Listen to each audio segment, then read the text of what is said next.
Welcome to wrestling remakes Tamil channel. இந்த வீடியோவில் எதை பற்றி பார்க்க போகிறோம்னா, இன்றைக்கி நடந்த ஃப்ரைடே நைட் ஸ்மாக்டவுன் பற்றி தான் பார்க்க போகிறோம். இதில் என்னன்னா ஒரு சில மணி இந்த மேக்கெலாம் கேஷிங் பண்ணுற மாதிரி வந்துச்சு.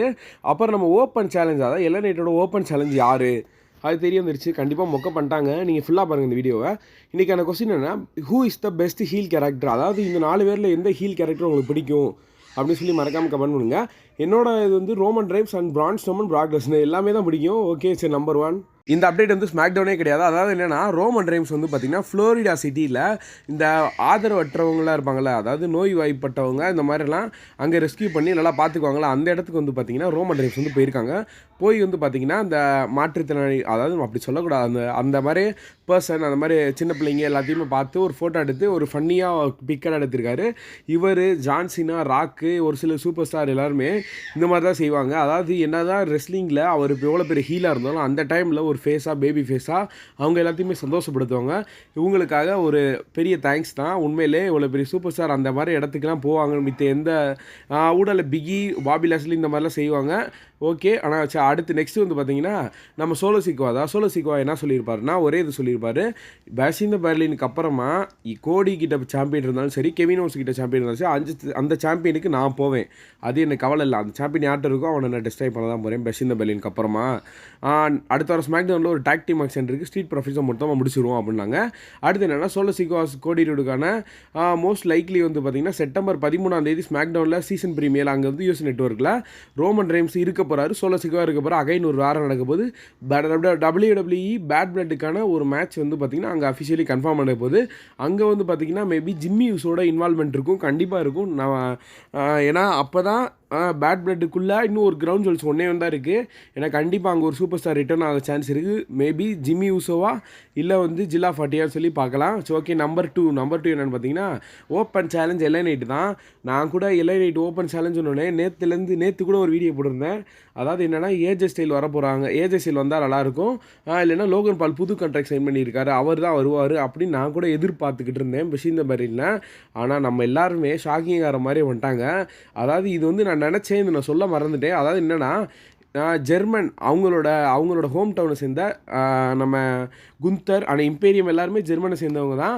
அதில் வந்து லூக்ரி கைசர் வந்து பார்த்திங்கன்னா இன்வால்வ்மெண்ட் பண்ணார். அவர் வந்து உள்ளே வந்துட்டார். ஓப்பன் சேலஞ்சை நான் ஏற்றுக்கிறேன், இது நீ எதிரே பார்க்கல அப்படின்ற மாதிரி வந்துட்டார். இவர் வந்து ரா பிராண்டு ஸ்மாக்டவுனில் எதுக்கு பண்ண வச்சாங்கன்னா, அது காரணமே இவரோட ஹோம் டவுன் தான். அதனால தான் இவர் வந்து மேட்ச் பண்ணணும். என்ன இருந்தாலும் அவங்களோட சொந்த ஊரில் மேட்ச் WWE நடக்குதுன்னா அங்கே மேட்ச் பண்ணணும்னு எல்லாத்துக்கும் ஆசை தான். அதனால இதை வந்து ஃபுல்ஃபில் பண்ணிட்டாங்க. வேறு ஒன்றுமே இல்லை, நம்ம எதிர்பார்த்த எதுவுமே நடக்கலை. சாணியை கரைச்சி ஊற்றிட்டாங்க மொத்தமாக, அவ்வளோதான். இங்கே வந்து பார்த்திங்கன்னா லூக்ரி கைசன் வாசஸ் எல்ஐ நைட்டுக்கான ஒரு மேட்ச் நடந்துச்சு. இந்த மேட்ச் வந்து பார்த்திங்கன்னா அவங்களுக்கு நல்லா இருந்துச்சு. ஏன்னா வந்து நம்ம ஹோம் டவுனால் அவர் வந்து நல்ல பர்ஃபார்மன்ஸ் கொடுத்துருந்தாரு. என்னென்னா கொடுத்துருந்தாலும் அங்கே சாம்பியனை யார் ரிட்டைன் பண்ண போகிறான்னு நம்ம எல்லாத்துக்குமே தெரியும், எல்ஐ நைட்டு தான்.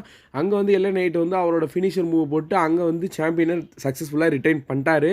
இந்த ஓப்பன் சேலஞ்சு மொத்தமாக முடிஞ்சு. நம்ம நினச்சது எதுவுமே நடக்கலை. ஆனால் ரூமர்ஸில் அதான்ப்பா வந்துச்சு, நான் அதை தான் சொன்னேன்.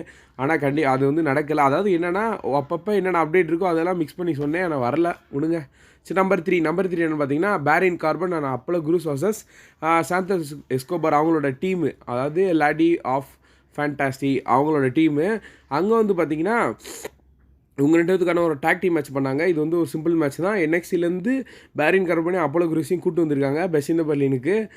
அங்கே வந்து ஒரு மேட்ச் நடந்துச்சு. அந்த மேட்ச் வந்து நல்லா இருந்துச்சு. உண்மையிலே அப்போலோ குரூஸோட பெர்ஃபார்மன்ஸ் வந்து நல்லா இருந்துச்சு. அவருக்கு என்ன தான் வயசானாலும் ஹைஃப்ளை மூவ்ஸ்லாம் அசராமல் போடுறாப்புல மனுஷன். என்ன தான் NXT சூப்பர் ஸ்டார் பேரின் கார்பனும் அப்போலோ குரூஸ் என்ன தான் எஃபெக்ட் போட்டாலும், ஆனால் இந்த மேட்ச் வந்து பார்த்திங்கன்னா அசால்ட்டாக வின் பண்ணிட்டு போயிட்டாங்க நம்ம சாந்தோஸ் எஸ்கோபார் டீமு. எதுக்கான உங்களை தோக்கடிச்சிக்கிட்டே இருக்காங்களே, இந்த மேட்ச்சில் வின் பண்ணணும்னு அப்படி தான் நினைக்கிறேன். அந்த மாதிரி தான் வைப்பாங்கன்னு.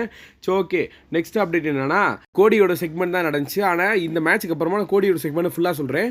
இந்த மேட்ச் என்னென்னா, கேமரோ கிரைன்ஸ் வர்சஸ் ஆண்ட்ராய்டுக்கான ஒரு மேட்ச். இது வந்து ஒரு நார்மல் மேட்ச் தான், ஏற்கனவே பண்ணியிருக்காங்க. ஆனால் இந்த டைமில் வந்து பார்த்திங்கன்னா நல்லா இருந்துச்சு இந்த மேட்ச். நான் ஆண்ட்ராய்டு ஜெயிப்பாக தான் நினச்சேன். நான் அவருக்கு வந்து கொஞ்சம் புஷ் கொடுத்தா நல்லாயிருக்கும் WWE. ஆனால் இந்த மேட்ச்சில் வந்து பார்த்திங்கன்னா நம்ம கேமரா கிரைன்ஸ் வந்து அசால்ட்டாக வின் பண்ணி விட்றாரு. இவருக்கு வந்து ஒரு டைட்டில் மேட்ச்சு புஷ் பண்ணால் நல்லாயிருக்கும், எல்ஐ நைட்டு கூட. எல்லை நைட்டுக்கு ஒரு மேட்ச் நடந்தால் நல்லாயிருக்கும். நீங்கள் என்ன நினைக்கிறீங்க சொல்லி மறக்காமல் கமெண்ட் பண்ணுங்கள். ஸோ ஓகே, நெக்ஸ்ட் வந்து பார்த்தீங்கன்னா நம்ம அமெரிக்கன் நைட் பர் கோடி ரூடு தான். இந்த செக்மெண்ட்டை நல்லா கவனிக்க. நம்பர் 4 என்னென்னா ஃபஸ்ட் எடுத்தோன்னே நம்ம கெவின் ஓவன்ஸ் வந்துடுவார். கெவின் ஓவன்ஸ் வந்தோடனே உண்மையிலேப்பா அந்த ஆடியன்ஸ் வந்து ஜெர்மன் ஆடியன்ஸ் உண்மையில் நல்லா தான் பண்ணுறாங்க. சவுண்டெல்லாம் செதற விட்டாங்க. 104 dB வந்து அது வரைக்கும் ரீச் பண்ணிருச்சு. அங்கே வந்து நம்ம கோடி ரோடு ஃபேஸ் தானே எல்லாத்தையுமே கை கொடுத்துட்டு நல்லா ஜாலியாக என்ஜாய் பண்ணிட்டு வருவார். ஆனால் அங்கே ஒரு சில மூமெண்ட்லாம் நடந்துச்சு. என்ன சொல்லுவாருன்னா கெவின் ஓவன்ஸு, நான் வந்து நீ எல்லாரும் சொன்ன மாதிரி தான், நீ வந்து ஒரு பேட் கைட்டை தான் ஸ்டோரி பண்ணுற, பட் இருந்தாலும் நம்ம 2 பேரும் ஃப்ரெண்ட்ஸு. ஆனால் ஃப்ரெண்ட்ஸுன்ற அப்பார்ட் பார்க்கும்போது இந்த சாம்பியனுக்கு நான் கிட்டத்தட்ட 8 வருஷம் ஆசைப்பட்டேன் தம்பி, அது தெரிஞ்சுக்கோ. அதனால எனக்கு ஒரு யூனிவர்சல் சாம்பியன் ஆகணும் அந்த மாதிரி தான் ஒரு ஆசை. ஆனால் இப்போ அன்டிஸ்பியூட்டட் சாம்பியன் கையில் வருது. ஆனால் ஃப்ரெண்டு நினச்சி என்னால் விட முடியாது, கண்டிப்பாக அவனை தோக்கடிப்பேன் அப்படின்னே நம்ம கோடி ரோடு என்ன சொல்லுவார்னா, நீ என்ன தோக்கடிப்பியா அப்படின்ட்டு பேசுவார். நம்ம ஃப்ரெண்டாக இருந்தாலும் அங்கே நம்ம மேட்ச் பண்ணுவோம், அதுக்கப்புறம் நம்ம ஃப்ரெண்டாக இருக்கலாம். ஆனால் அந்த மேட்ச்சில் நம்ம ஃப்ரெண்டாக இருக்க முடியாது. 100% உன்னை தோக்கடிச்சு அங்கே பீட் பண்ணுவேன். அகைன் அன்டிஸ்பியூட்டட் யூனிவர்ஸ் சாம்பியன் அதாவது அகைன் சக்ஸஸ்ஃபுல்லாக ரிட்டைன் பண்ணிக்குவேன் அப்படின்னு சொல்லுவார். கெவின் ஓவன்ஸ் என்ன பண்ணுவார்னா, அவர் அப்படியே முழிச்சுக்கிட்டே இருப்பார், முறைச்சிக்கிட்டே இருப்பார். அவர் என்னென்ன சொல்லுவார்னா, காதுகிட்ட போய் ஏதோ ஒன்று குசுன்னு பேசிட்டு போயிடுவார். ஒன்றுமே புரியாது, கேட்கவே கேட்காது. அவர் சார் ஏதோ சொல்லிட்டு போயிடுவார். அது வந்து நாளைக்கு தான் தெரியும்னு நினைக்கிறேன். இந்த சஸ்பென்ஸை நாளைக்கு தான் உடைப்பாங்கன்னு நினைக்கிறேன். ஸோ ஓகே, நம்பர் 5 என்னன்னா இதாங்க மெயின் ஈவெண்ட் செக்மெண்ட்டு. ஜாக்ஸ் தன்னோட சாம்பியன் எடுத்துகிட்டு வருவாங்க. அங்கே வந்து மிச்சின் வருவாங்க. மிச்சின் என்ன பண்ணுவாங்கன்னா, இந்த நம்ம தள்ளுவட்டி அதாவது இந்த ட்ரேல அந்த தள்ளிக்கிட்டு என்னென்னா நம்ம கெண்டோ ஸ்டிக்கு எல்லாத்தையுமே தூக்கிட்டு வருவாங்க. தூக்கிட்டு வந்து நான் இன்றைக்கி ஒன்று அடிச்சு ஒன்று முடிக்க போகிறேன் அந்த மாதிரி சொல்லிடுவாங்க. அங்கே வந்து பார்த்தீங்கன்னா கெண்டோ ஸ்டிக் வச்சு அடின்னு வெளுத்துருவாங்க. நயா ஜாக்ஸும் அடிப்பாங்க, இன்வால்மெண்ட் கொடுப்பாங்க. இந்த மேட்ச் இந்த செக்மெண்ட் எதுக்கு வச்சாங்கன்னா, அது கூடி சீக்கிரத்தில் தெரியணும் பாருங்கள் நீங்களே. அந்த சேரெல்லாம் போட்டு கெண்டோ ஸ்டிக் வச்சு அடி வெளுத்துருவாங்க. ஆனால் எப்படியோ இவங்களை வந்து அசைக்க முடியாதுன்னு நினச்சேன். இந்த குண்டோதிரியே தூக்கி அடிச்சிடும் இந்த மிஷினு. அதாவது கீழே தூக்கி போட்டேன்னு என்ன நடக்குன்னா, கீழே அந்த ஸ்ப்ரே அடிப்பாங்களா, அதாவது இந்த நெருப்பு அணைக்கிறதுக்கு, அதை எடுத்து மூஞ்சியில் அணைச்சி விட்டுருவாங்க. அவங்க வந்து பார்த்திங்கன்னா டிஸ்ட்ராக்ஷனில் சுற்றிக்கிட்டு இருப்பாங்க. அங்கே வந்து டேபிளில் தூக்கி அடிச்சிருவாங்க. நான் எப்படி நினச்சி எப்படாவது தூக்குனீங்கன்ட்டு. அங்கே வந்து பார்த்திங்கன்னா டக்குன்னு டிஃபனி சவுண்டு மிரட்டிருச்சு, ஸ்டேஜே சவுண்டு எல்லாமே. அது டக்குன்னு டிஃபனி ஸ்டேட்டஸ் வந்து மணி நம்ம கேஷிங் பண்ணுவாங்க அப்படின்னு நானும் எதிர்பார்த்துக்கிட்டு இருந்தேன். ஆனால் அங்கே எதிர்பார்த்த அளவுக்கு திருப்ப ஒன்று நடந்துச்சு. அதாவது என்னென்னா, பிரேலி வந்து ரிட்டன் வந்துட்டாங்க. அதாவது மிச்சினை அட்டாக் பண்ணக்கப்புறமா மணி நம்ம கேட்சிங் பண்ணும்போது பிரேலி ரிட்டர்ன் ஆகி அட்டாக் பண்ணிட்டாங்க. அட்டாக் பண்ணி நம்ம டிஃபனி ஸ்டேட்டஸ் அடித்து இழுத்துட்டு போயிட்டாங்க. அங்கே அதுக்கப்புறம் என்னாச்சுன்னா, அவங்களுக்கு இவங்க 2 பேத்துக்கான மேட்ச் நடக்கும். அது வந்து பேஷ் இந்த பெல்லினுக்கு அப்புறமா. ஏன்னா இப்போதைக்கு அப்போ தான் ஸ்டோரி வருது. பிரேலி ரிட்டர்ன் நினச்சி கூட பார்க்கல. ஆனால் இங்கே நயா ஜாக்ஸ் வந்து பார்த்திங்கன்னா மிச்சினை வந்து அடிப்பாங்க. அதே மாதிரி அவங்க எப்படி அடித்தாங்களோ கெண்டோ ஸ்டிக்கை வச்சு இந்த அம்மா விழுன்னு வெளுத்துரும்.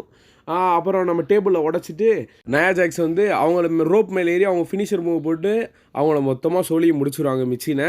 இதுக்கப்புறம் பத்தாதுன்ட்டு நம்ம ரெஃப்ரி தடுத்து இழுப்பாங்க. கெண்டோ ஸ்டிக்கை வச்சு அடின்னு அடிச்சிடும். இன்றைக்கான ஸ்மாக் டவுன் வந்து 2 செக்மெண்ட் வந்து ஓவராலாக சூப்பராக பண்ணியிருந்தாங்க. ஸோ ஓகே, நாளைக்கு நடக்க போகிற பெஸ்ட் இந்த பெர்லினில் நான் சொல்கிற மட்டும் கேளுங்க, எதையுமே எதிர்பார்க்காதீங்க, எந்த சர்ப்ரைஸ் எதிர்பார்க்காதீங்க. எதிர்பார்க்காம பார்த்தீங்கன்னா உண்மையில் நல்லாயிருக்கும். எதிர்பார்த்தீங்கன்னா நீங்கள் நினைக்கிற மாதிரி உங்களுக்கு ஃபுல்ஃபில் ஆகாது. ஸோ ஓகே, இந்த வீடியோ பிடிச்ச லைக் பண்ணி நம்ம சேனலை சப்ஸ்கிரைப் பண்ணுங்கள். Wasima next video. Thank you for வாட்சிங்.